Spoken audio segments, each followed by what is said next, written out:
Who Gets to Decide? A liberty-based podcast that brings a little piece of sanity to a confused society drowning in a culture of craziness. And here is your host, Seth Martin. Well, all right. What's up, everybody, and welcome to another episode of Who Gets to Decide. This is episode 664. I'm Seth Martin, your host. Thank you for joining me this evening. Glad you're here, and as usual, happy you're listening. I wanted to spend some time talking about inequality. I think this is going to become a huge issue pretty soon. There's going to be some, America's going to go somewhat into decline, probably as a result of this Iran war. There's a lot of impact happening underneath the surface that many people are not even aware of.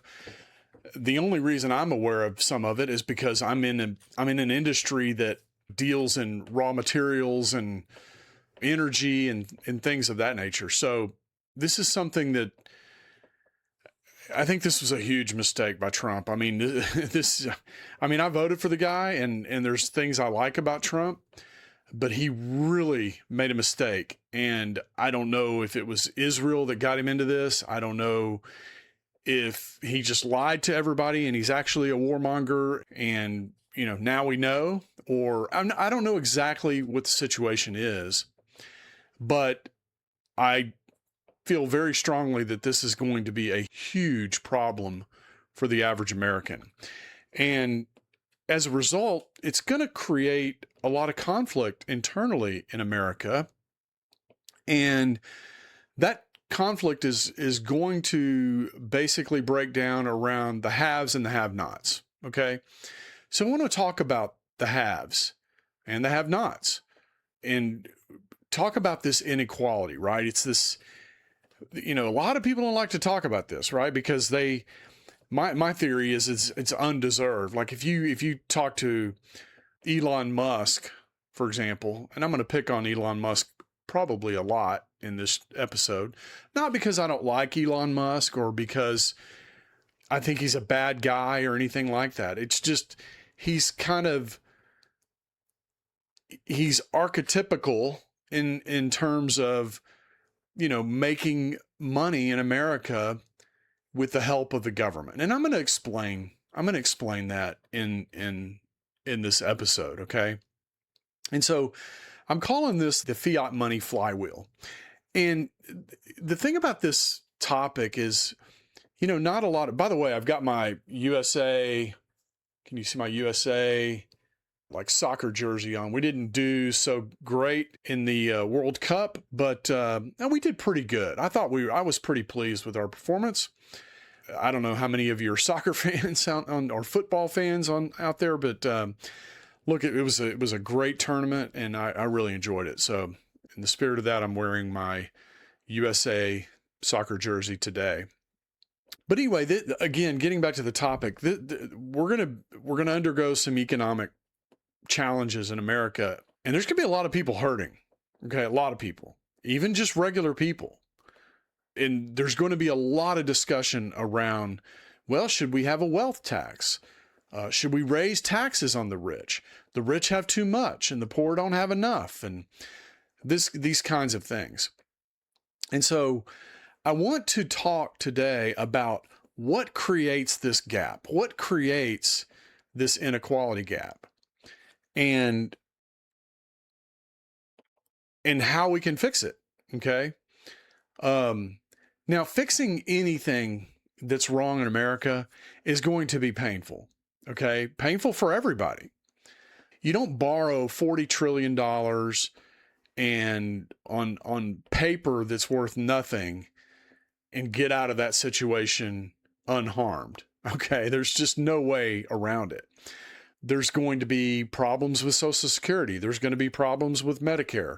Something like 2/3 of the entire budget, maybe less now because of defense spending and interest, but about 2/3 of the budget goes to like Medicare, Medicaid, and Social Security. So there's going to be a lot of discussion around well, who's getting this? And do they really need it? And means testing and all these kinds of things. Because there's going to be a mad scramble for, I need mine, and you're getting too much, and I'm not getting enough. And there's going to be a lot of this kind of thing going on. And underneath it all is going to be this discussion about inequality. What's causing inequality, right? Who has too much? Who has too little? Where should we get the difference? This kind of thing. And so I want to talk today about the causes of inequality, what I believe to be the causes of inequality. And let me be clear, I don't hear really too many people talking about this, okay? I've created these little slides myself with the help of AI, by the way, ChatGPT. It creates stuff like this for you, which is pretty cool. You can just give it a little narrative and it'll create a graphic like this for you. And then I can use this graphic on my show. Isn't technology great? And so the fiat money flywheel is all about connectedness with government. Government produces the money. Government says, this is the money, okay? There are legal tender laws. There's all kinds of things that prop up the money the way it is, not the least of which is the reserve currency status, the global reserve currency status. All these things prop up the dollar in the U.S. But, America now for probably the better part of 20 plus years, has been undermining the value of the dollar. How have we been doing that? Well, we've been doing that in a number of different ways. We've been fighting wars and just burning money, okay? And we've been printing a lot of money. We're going to talk about that. We're going to talk about that called monetization of the debt. And then we just have a banking system that also produces a lot of money because of the way it's designed. And all of this makes your life more difficult. And I'm going to explain why in today's show. And I'm really hoping that young people are listening to this, because young people, I always tell people all the time, especially if I'm talking to a young person, I'll tell them, hey, my generation, you can forget about us.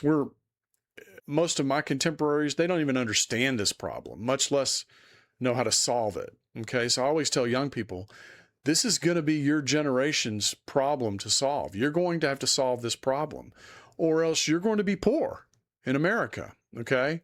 America is going to be a place where there's a lot of poor people. And because the way governments typically deal with this problem is they just create more money, okay?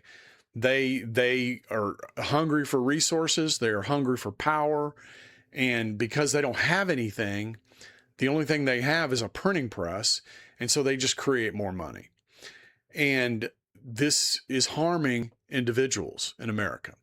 So I'm going to put my glasses on, and if you're listening today, you might want to go and watch today's show, because I've got these graphics on the screen. I'm going to refer to them in the show as we're talking through these problems.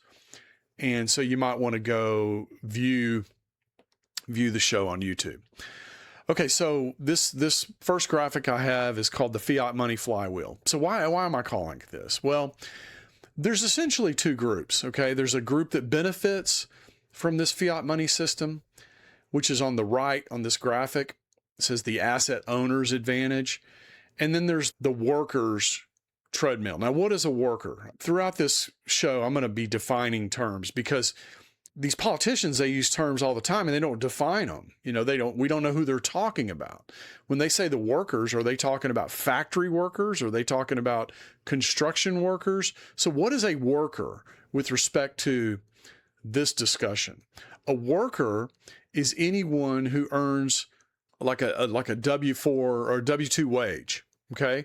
So if you earn a W-2 wage, your employer pays you either hourly or salary, a W-2 wage that and they also extract your payroll taxes from, then you are a worker.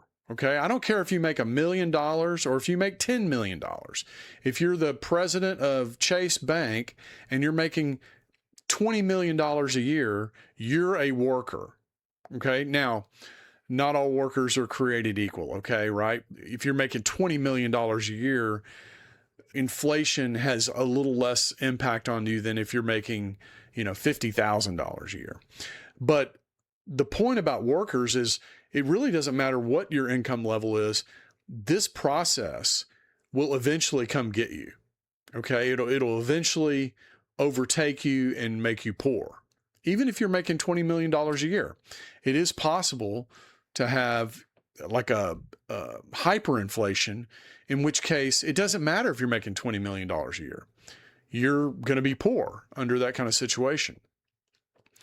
So now let's talk about the other group. The other group I'm calling asset owners, okay? Asset owners are people that own, just like I said, assets. So what is it magically about an asset? Well, think of like somebody that owns an apartment building, okay? So apartment buildings exist because some people need to pay rent to live somewhere, right? If there's an inflationary environment, okay, and prices are going up all over the place, what might an apartment owner do? Raise the rent, right? So owning that asset protects the asset owner somewhat from inflation. Now, he's still got to sell to renters, and renters, if you get too poor, you might not be able to afford the rent, right? But that's what an asset owner is. An asset owner, to some degree, is protected from inflation. Okay. So what is it that, I think everybody understands the worker side of the equation. A worker earns a wage, it goes into their bank account, they pay their bills, they have to make their life work based on what's in their bank account, right? But there's something called Cantillon effects. The fiat money the government just doesn't create $1 trillion and sprinkle it equally across the economy, right? Not everybody gets a check, right? So the banks kind of get to touch the money first, and then the banks make loans, and that money trickles out into the economy. And we're going to talk more about what happens when that happens. But just for the sake of argument, just understand that Cantillon effects, new money doesn't come into the economy equally. Some people benefit early from that new money, and workers generally benefit later from it. Okay. A lot of this is very logical if you think about it. Like if you're working for an employer, let's say it's January 1st. January 1st, your employer raises their prices. Hey, we're having a price increase January 1st, right? And if you get a raise, okay, when do you get a raise? Well, not until the next year, right? Probably not until next January. Like after the year is over, they sit down, they evaluate you, they say, you did a good job, you did good on these KPIs, you didn't do so good on these, we're going to give you a 2% raise. Okay. So you get your raise, 14 to 15 months after the company gets to increase its price. This is one of the advantage of asset owners. So somebody owns your company, they get to raise their price at the beginning of the year, but they don't have to pay you that increase until the end of the year. And then not only that, they don't even pay you what they're raising their prices. So a lot of times a company will have a 3.6, 3.8, 4% price increase. And then at the end of the year, you get evaluated and they pay you 2.25% or whatever. So what's happening is you're falling behind. Okay. If you're a worker and you get paid like this and you get your raises like this and your company can raise prices on the front end and you get price increases in your salary on the back end, this process causes you to fall behind over time. Okay. Now, the asset owners, again, they get to realize, just think about, the person that owns the apartment complex, right? They can raise their prices in January. You don't get your raise until maybe 15 months later. And even then it might not be enough to cover the increase in the rent, right? And groceries and all these other things. So this is the Cantillon effect. The Cantillon effect tends to impact positively asset owners first, and it tends to disfavor workers at the highest level. Like workers just are not benefiting from this process, okay, at all. They don't even get even a little benefit because they're just always trying to play catch up in this process. And so in the middle of this graphic here, there's a flywheel. Okay. So let me just tell you what rich people do. Well, first of all, let me say this. What do we do at the banking system? What do you and I do? What do we go to the bank for, right? We go to the bank for a home loan or a car loan, right? These are more or less depreciating assets. Okay. They don't earn income. But a rich person, what you have to understand about rich people is, I mean, they may buy a home too, or a car, they may do that too. But one of the things they do is they take their assets and they put those assets up as collateral, and they'll borrow money from the bank and buy another business. So think about what Warren Buffett does. Warren Buffett, he's constantly looking for new businesses. I don't know how many businesses are owned by Berkshire Hathaway now, but every time he spends money or borrows money from a bank, it's not a depreciating asset. It's an income earning asset. So over time, Warren Buffett's income is growing and growing and growing. Okay. And this is just what asset holders do. Okay. They use the banking system in a different way than you and I do. Now, why do they do this? Okay. This is a very important point, because you and I could do this too if we were able to save enough seed money on the front end. But it's hard, right? It's hard to save $2 or $3 million and go buy a business and then sock all that money away and go buy another business and then buy another one and then buy another one.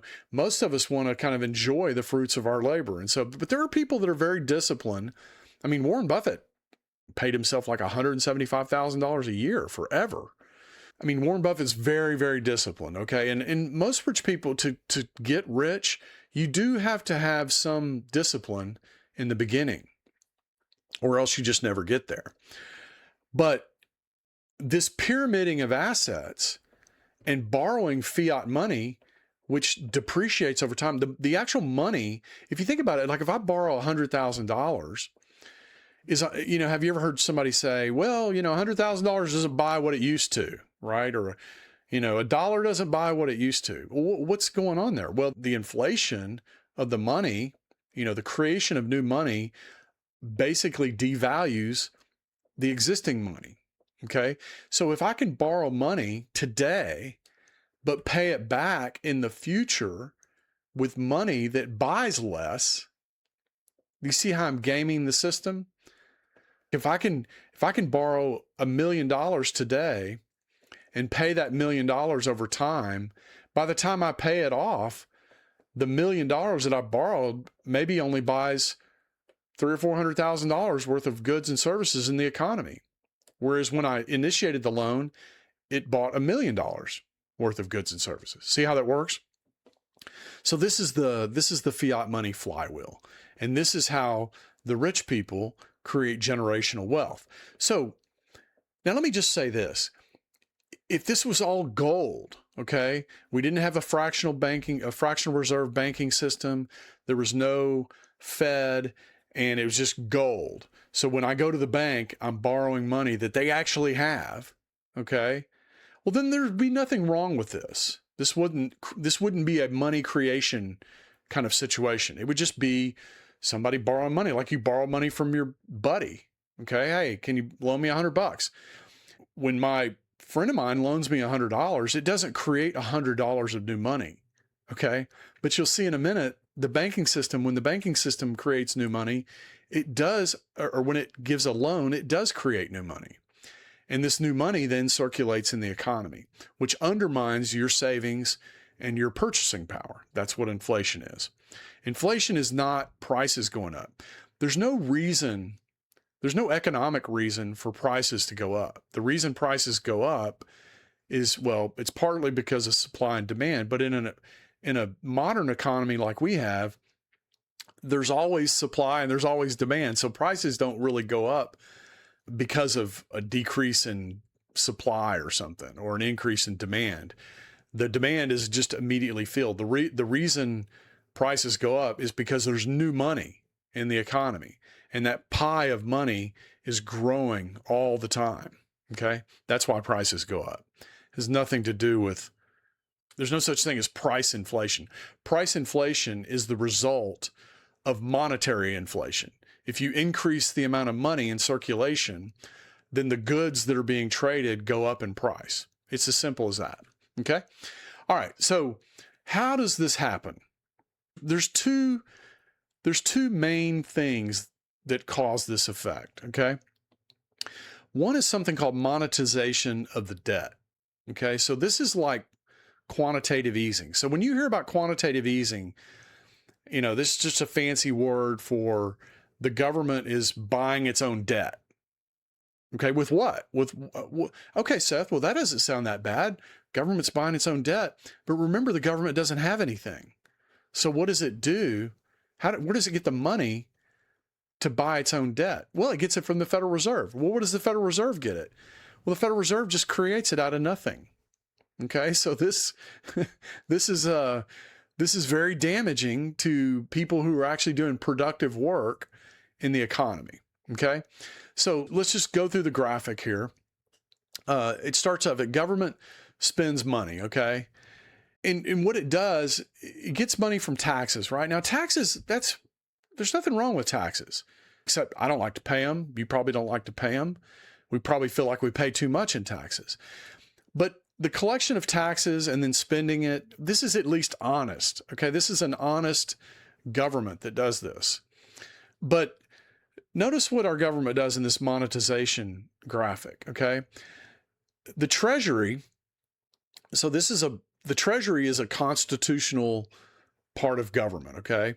The Treasury creates this beautiful piece of paper here that's mentioned in number 2, and it says U.S. Treasury security. This is like a bond, okay? And it sends this bond over to graphic number 3 here, the Federal Reserve. And the Federal Reserve takes this bond and it runs something called open market operations. Okay. And it sells this bond to investors globally. So what is monetization of the debt by government? This is not done very often, but we did a lot of this during quantitative easing. And so I want to describe this process to you because a lot of people don't they don't really know how this works. And so they just know that the Federal Reserve is doing something and they don't really know what's going on. But it does create money, and it's probably the most egregious form of creating money. Although when we get to the banking sector, that's pretty bad, especially because they can charge you interest on money they don't actually have to loan. But let's focus on monetization of the debt, because this is typically what governments do when they get in trouble. So if our government gets in trouble, like it did after 2008, which is why it did quantitative easing, it had to monetize some of the debt. If the government gets in trouble, it will likely monetize the debt. So what does that mean? This is something that we all need to understand and understand the process so that we can see the fraud that's built into this process. Okay, so the government spends money, right? We all know that, right? But let's say the government wants to spend more money than it can bring in taxes. Let's say it's fighting a war, okay? By the way, this is what took down Great Britain during World War I, okay? So this can destroy your country and impoverish everybody in the process. Let's say we're fighting a war like we're fighting in Iran, and let's say we ramp that up, okay? And the government doesn't have enough money, so it wants to borrow more money. But let's say that, there's not a lot of demand for U.S. treasuries because we keep putting sanctions on people. This is why all the stuff we're doing with Russia, we put sanctions on countries. And what's happening behind the scenes there is countries are going, oh, you're seizing my assets in US dollars and you're sanctioning my economy. Well, maybe I need to start figuring out other ways to do business instead of US dollars.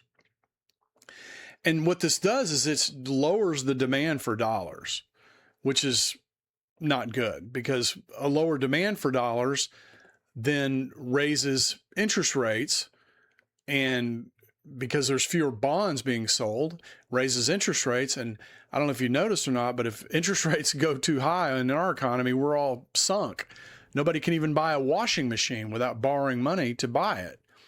I mean, how many of us go to Home Depot to buy a lawnmower and we go ahead and get the Home Depot card to pay it off in 5 payments or whatever? Look, I mean, debt is, our economy is just not working without it, right? So the government is going to have a lot of incentive to do something like monetize the debt. So how is this done? All right, let's get back to that. So in the second step here on the screen, you see government issues debt, treasury security. Okay, so the way the government issues debt is it prints off a pretty little piece of paper, okay, with an eagle on it that says $1 trillion, and it sends it over to the Federal Reserve to sell it. Now, normally they sell it to investors, okay? These investors could be overseas in other countries. They could be here in the United States. They could be anywhere, okay? Somebody that wants to own U.S. Treasury securities, either for their sovereign debt or for their reserves. You know, a lot of countries keep dollar reserves. Well, rather than just keep U.S. dollar bills in the bank, they keep Treasury securities because they earn a yield on them. Okay, so, but that's the normal way that the government borrows money. Okay, it creates a Treasury security, it sends it to the Fed sells it on the open market. What's different about monetizing the debt is the Fed now comes into the market and buys the U.S. Treasury security. Now, you might be thinking to yourself, well, where did the Fed get its money? Oh, okay, good question. It gets it from the printing press. In fact, it's not even a printing press. They just create some numbers in a computer that changes some numbers on a ledger, and now the Fed owns that U.S. Treasury security. So you can see here, you know, a lot of times we talk about value for value on here, or productive value for productive value. So when you trade with someone, okay, let's say your salary that you earn, you do something productive for some employer, and the employer pays you money, okay, and then you turn around and you use that money to buy something from some company that's building something productive, let's say a car, okay? So that's value for value, okay? You can see here in this particular example, the U.S. Treasury created a piece of paper. It's worth nothing. There's no value. Nobody did any work for it, okay? There were no products produced. There were no services rendered. There was nothing. Just somebody printed out a pretty piece of paper that says $1 trillion with an eagle on it, okay? And they push it to the Fed, and the Fed runs its open market operations. It normally sells to buyers with productive money, okay, normally. That's how that's how the U.S. government borrows money normally, is it's still kind of fraudulent, right? It creates this Treasury security, but it sells the Treasury security for productive money, okay? Money that was earned.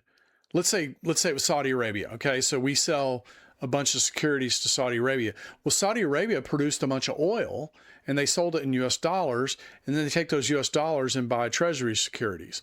Well, producing oil is a productive activity, something that's highly demanded in the global economy. So that is productive. So those productive dollars came in and bought this unproductive U.S. Treasury security piece of paper. That's normally how the government borrows money, okay?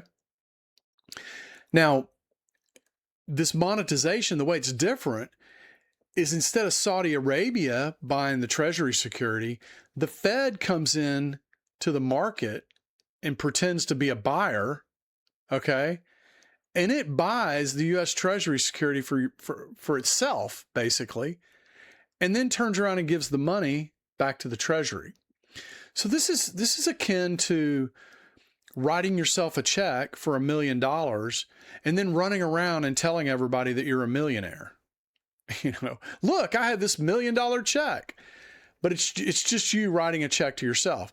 Now, the difference is, the U.S. government uses the Federal Reserve as an intermediary, but it's still the same thing. And so this is non-productive value for non-productive value to create money out of nothing. Okay. $1 trillion. And this is known as monetization of the debt. So, I mean, what do you think about that? You can go back and zoom in on this, and there's a couple things, the result. I've talked about some of the results, and notice this one in the middle. It's not a tax problem. Okay. The government's not honestly coming to the population and saying, we don't have enough money to run the government. We need to tax you more. That would be an honest way of collecting money.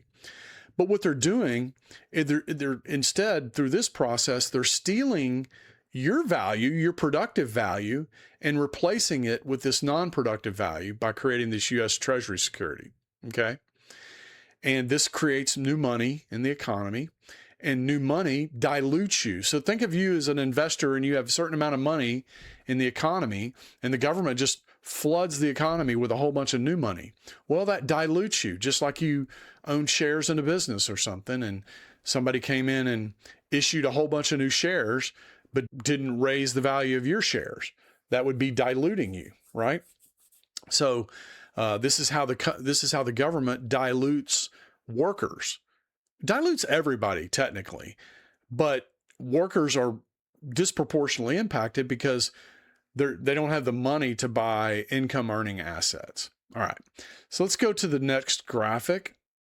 So the second way the government creates money, and it's not technically the government creating money, but the government created the banking system.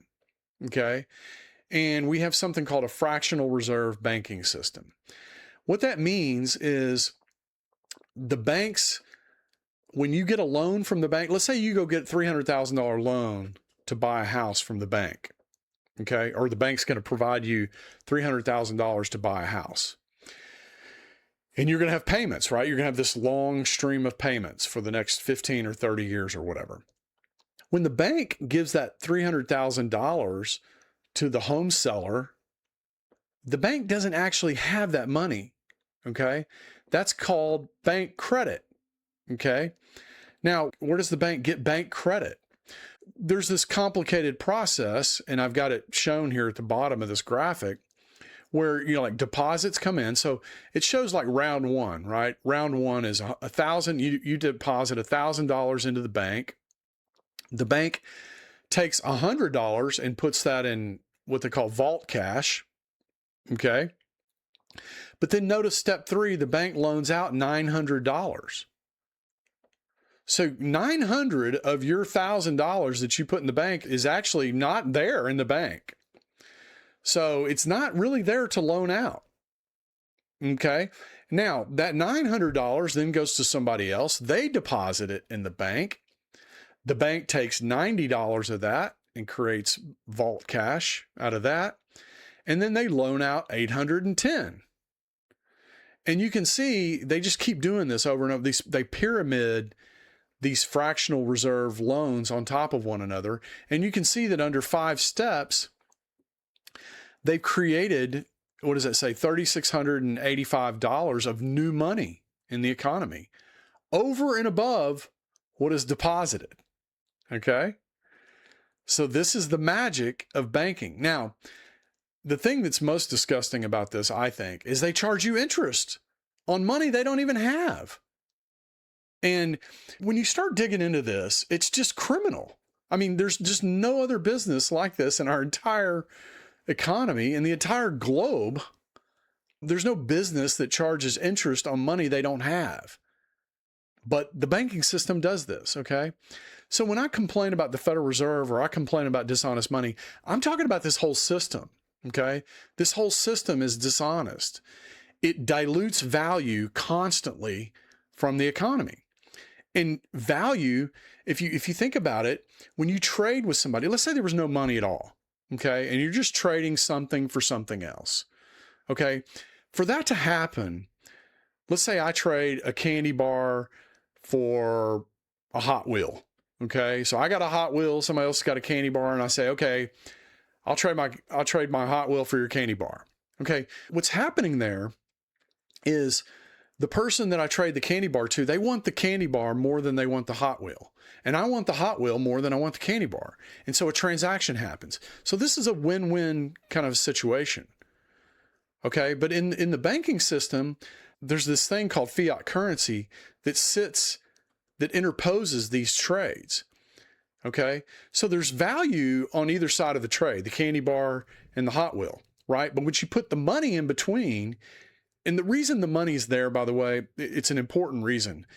You can't always find somebody with something you want and then have them have something that they want from you. So it's called the double coincidence of want, right? So money is supposed to solve this problem, and it does solve this problem. Okay, it does solve the double coincidence of want. But what happens is that the money can be created by the government and by this banking system. And so over time, what happens is you're not getting value for value. Your value is being diluted by an ever decreasing value in the money, in the amount of money, the amount that the money will buy. Okay. This is why prices go up over time. It's because there's more and more money in the system.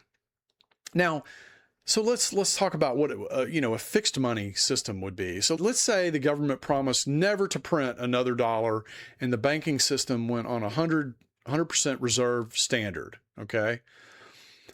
Well, what would happen is prices would gently go down over time for everything, not just for computers and TVs, for gasoline, even your salary would go down. Now, things would go down faster than your salary because human beings can't be duplicated like everything else can be duplicated.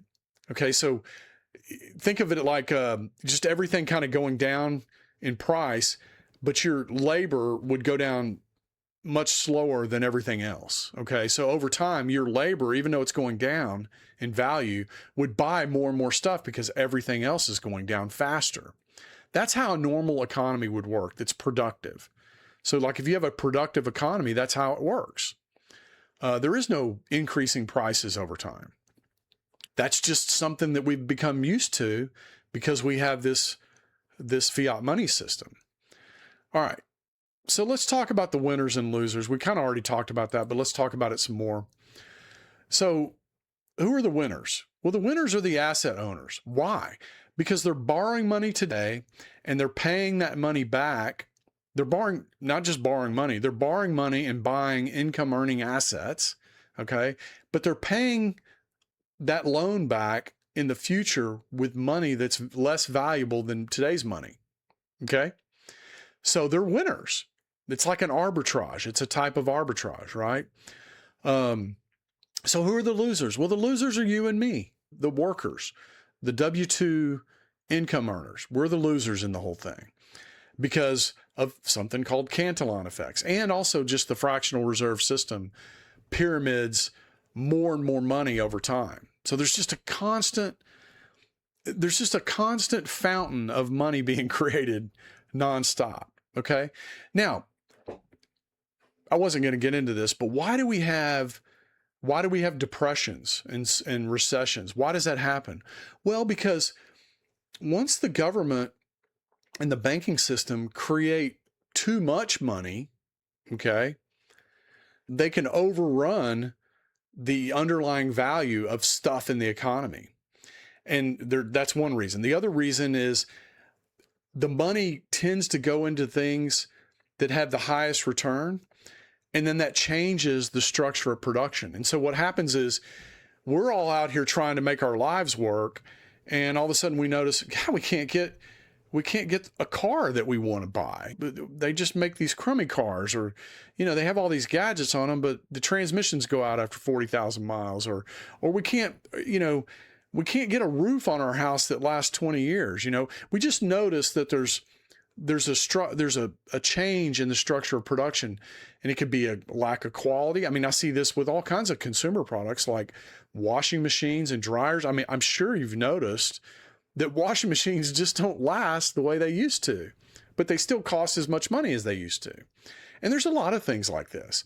And so what ends up happening is they slow their buying down, right? Because they don't want to buy cheap crap. They'll go buy a used one. I bought a 7-year-old washing machine right here in my local appliance place that fills all the way up. Okay. The water comes all the way to the top, just like the old ones, has the old spindle in it. And I bought it for like $300 or $250.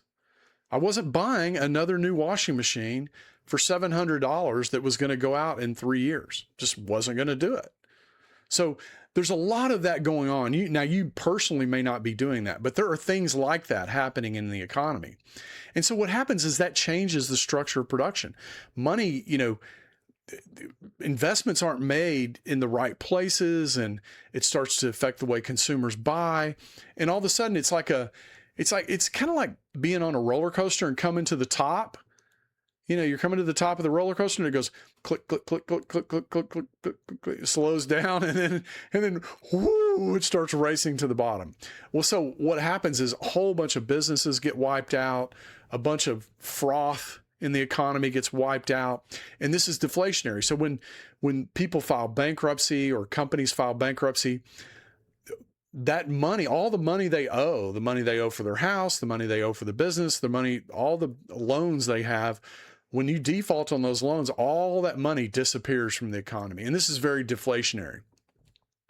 And so that's kind of the bad thing. That's like the hangover after a big night out partying. You basically have this situation where, there's the chickens come home to roost, right?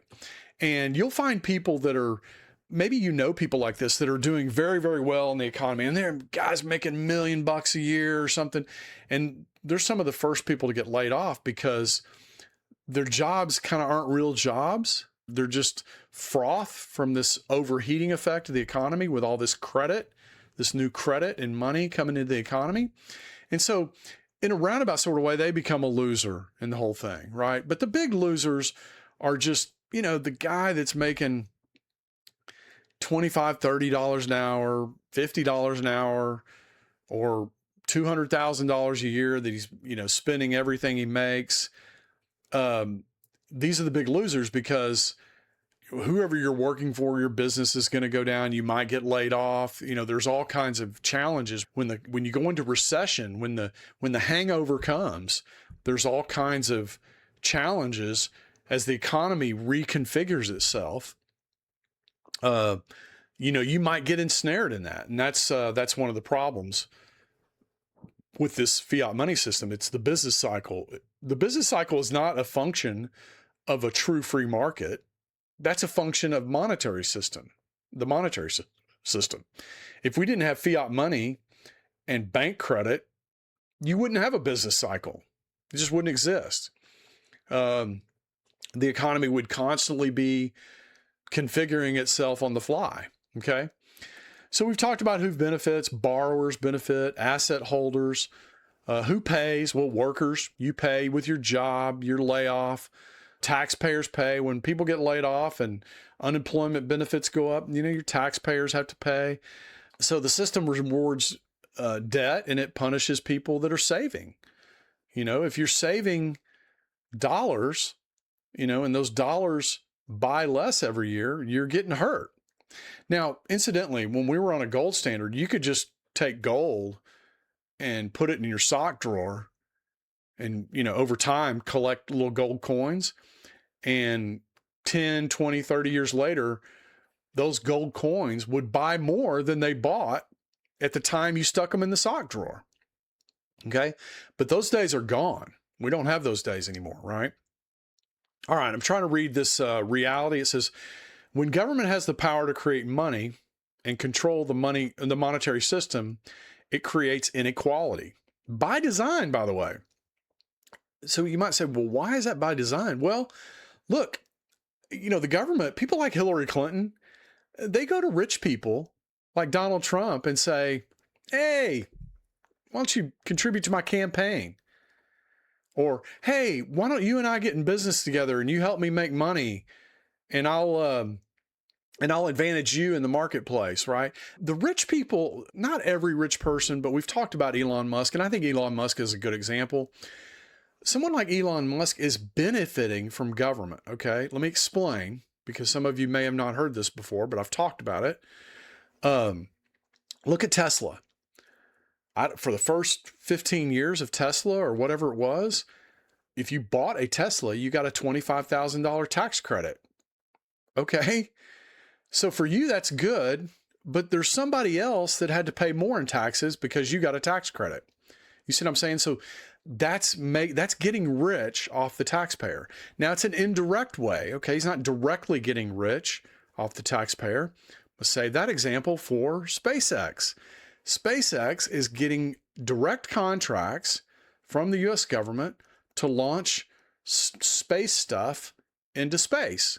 Okay, well, who pays for that? You and I do. Those are taxpayer dollars paying SpaceX. Now, does SpaceX get, market money as well? Of course it does. Yeah, it gets money from other governments.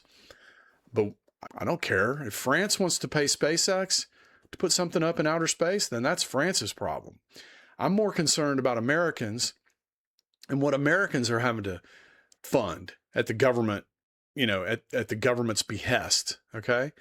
And so the fact is, Elon Musk benefits from taxpayers. He's getting wealthy in the quote unquote free market. Okay. Not exactly free, right? I mean, the free market would be, I don't know, there's a bunch of investors that are paying Elon Musk to put up satellites. And that is happening. Okay. I'm not saying that's not happening. That's happening, but that would be the only thing. That would be the only source of his income. His income wouldn't come from both investors and government. Okay. That's not free market. Now, what I want to do is y'all seen this graph before, but I want to show you, and we were never on a gold standard per se. Okay. There's always been banks pyramiding bank credit on top of stuff. Okay. But we did have gold. Okay. We did have a gold exchange standard until 1971, August 1971. And I just want you to see how you've paid for this. Okay. So here's your hourly compensation, and productivity has continued to go up, right? So maybe let's define some terms here. Productivity. Productivity is just the mixing of your labor with some technology that helps you produce more. Okay, so that could be a machine. If you work in a factory, that could be some sort of machine, a robot or something that does something for you before you do something. Or maybe the robot makes everything and you just inspect it. Whereas before, maybe you had to make it and inspect it. Okay, so that causes an increase in productivity. Now, what happens is normally you get more money for that, right?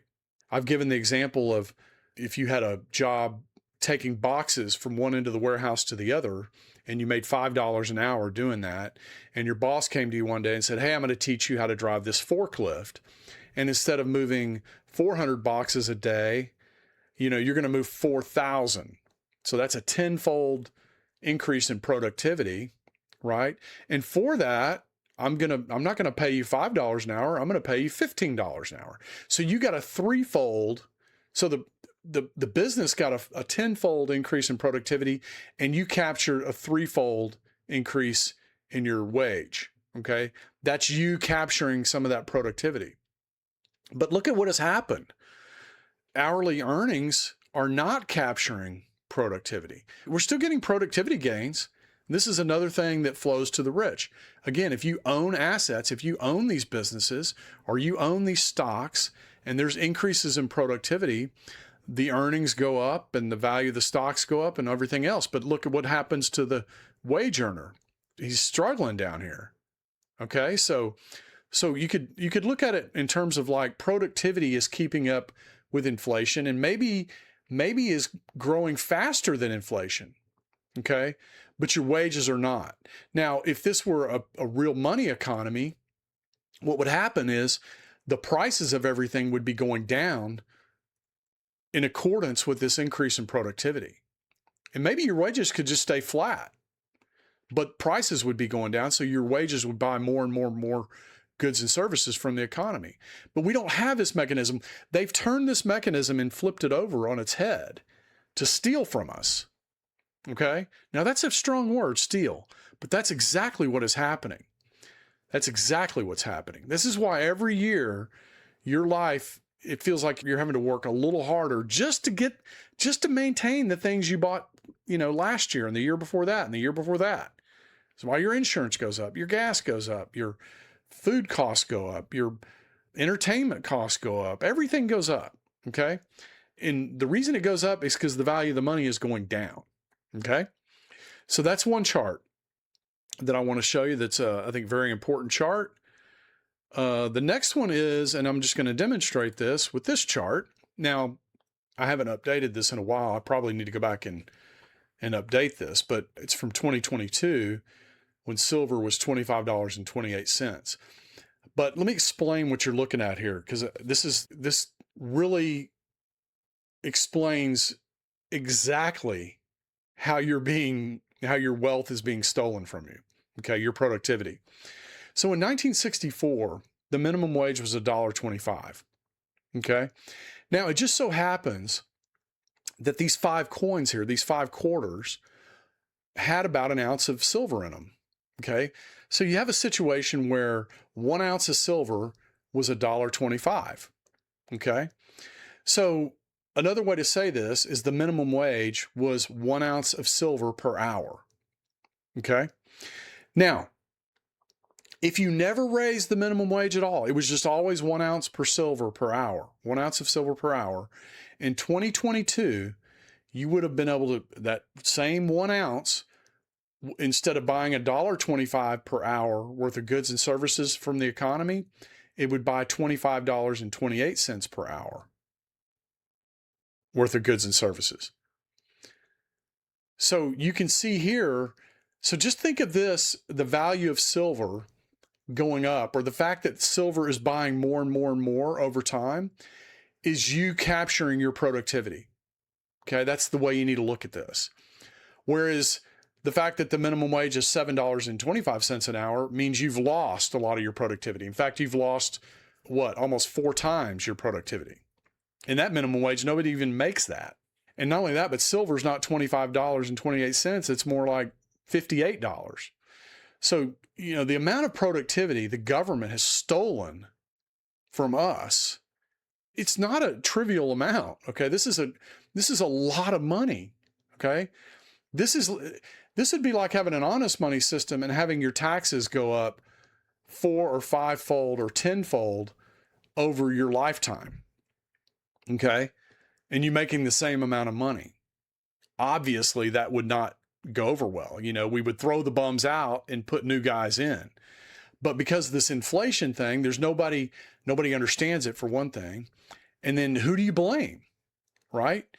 Do you blame the congressman? Do you blame the Fed? I mean, I blame the Fed and I blame the people that created the banking system. That's who's at fault. But how do you get rid of them? They're not even elected. Okay. I always tell young people, you're going to have to get rid of the Federal Reserve. That's where the rubber meets the road. If you want to stop this, if you want to put an end to this situation, you're going to have to get rid of the Federal Reserve. All right. The last graphic that I want to share with you, this is a market graphic. Okay. So I'll make a comment like the market's likely to go down 75%. How's that going to affect you? People that have a lot of money in their 401k, when the final strand in the cable breaks, the market's going down. Okay. And the reason is simply that a lot of this growth is not real. It's monetary. Okay. In the same way that the banking system gets out over its skis a little too much and it has to correct, there are no free lunches. Okay. When you dig a hole in the ground and produce a certain amount of silver, that's a real thing. Okay. It doesn't matter how many pieces of paper you print out to buy that real thing. The real thing is the real thing. Okay. And so what people don't understand about our economy is it's largely just pyramided on a bunch of paper. It's not real. And so assets and things like that in the market, in the stock market, they've been inflated by this ever-growing pile of pieces of paper. And so that'll eventually get corrected. And when it does, it's going to be very deflationary on all assets. Gold's going to go down. Silver's going to go down. Everything that's denominated in dollars is going to go down. I don't care if it's your house, your car, your salary, everything. Now, this is going to take a long time, but it's going to happen quickly at first, and then it's going to grind through the economy. Okay. Eventually your salary will come down. Like, your salary is not going to go down after the market drops 75%, but you might lose your job. Okay. So your salary in that sense will go down, but in the next job you might be able to get, you maybe only get at 50% of your salary or something like that, 75% of your salary. But the idea is all the things you have to buy would go down too. Okay. So this chart is called peak prosperity. Okay. So this is essentially the Dow Jones Industrial Average divided by gold. Okay. And I don't know where it is today. You can easily figure it out. You can take the Dow, let's say the Dow's 50,000 and gold is 5,000. Okay.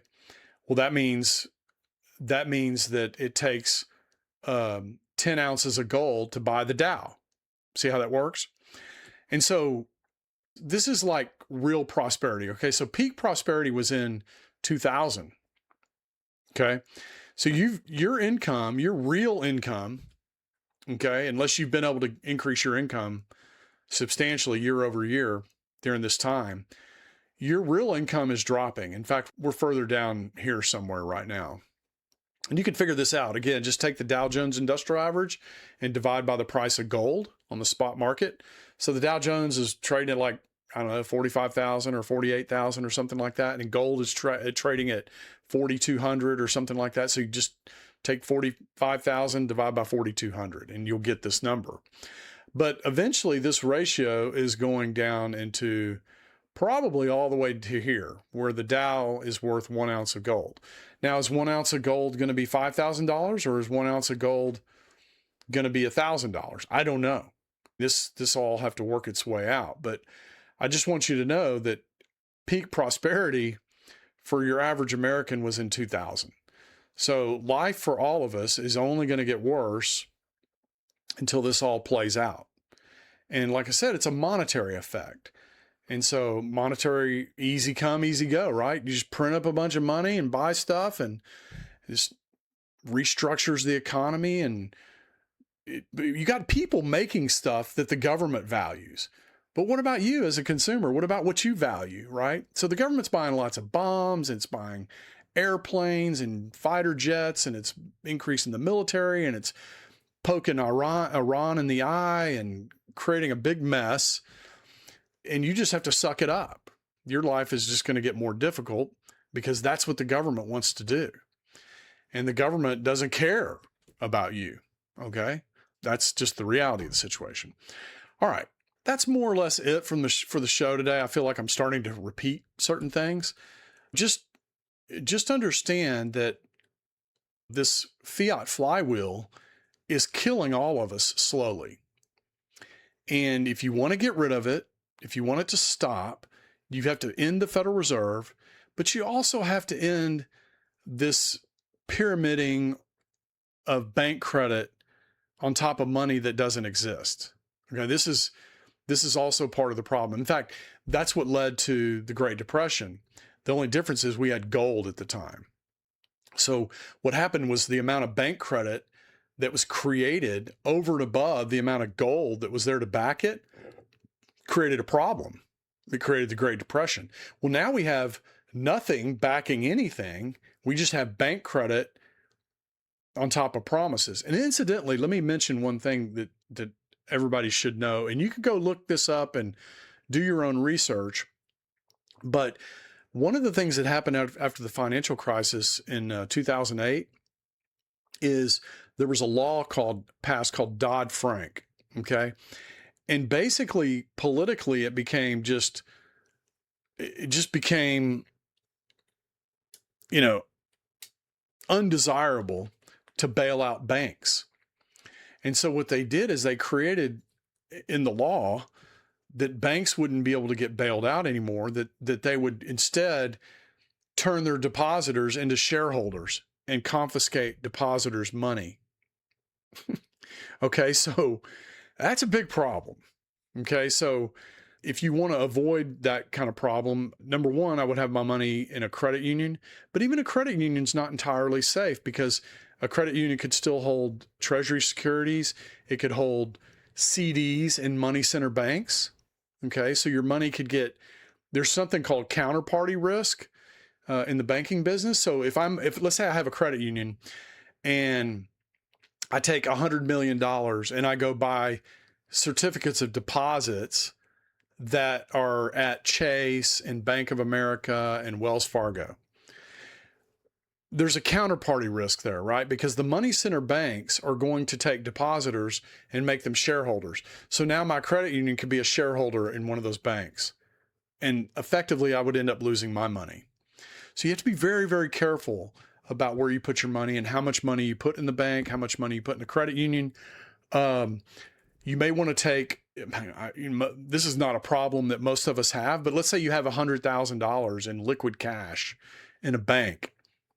Well, you may want to take like 80 of that and just put it in a brokerage account and leave it in cash, because in a brokerage, your money is segregated from the company's assets. So a company like Fidelity has their own assets, and then your assets are segregated, but your assets are no longer segregated in a bank or a credit union for that matter. They are in a credit union, but you could have counterparty risk in a credit union. This is something you should spend some time thinking about. You can also, this is not available to most people, but there's also something called universal health. You can buy like a life insurance policy with an insurance company. Insurance companies are typically very safe. So if you have a large amount of money, you can put it with an insurance company and save it there. But banks are not going to be a place for people that have large amounts of money. This is why the inequality thing is going to get solved. People like Warren Buffett are going to lose a lot of money. Well, Warren Buffett might not, because he's got like 380 billion in cash. But the question becomes, where is this cash?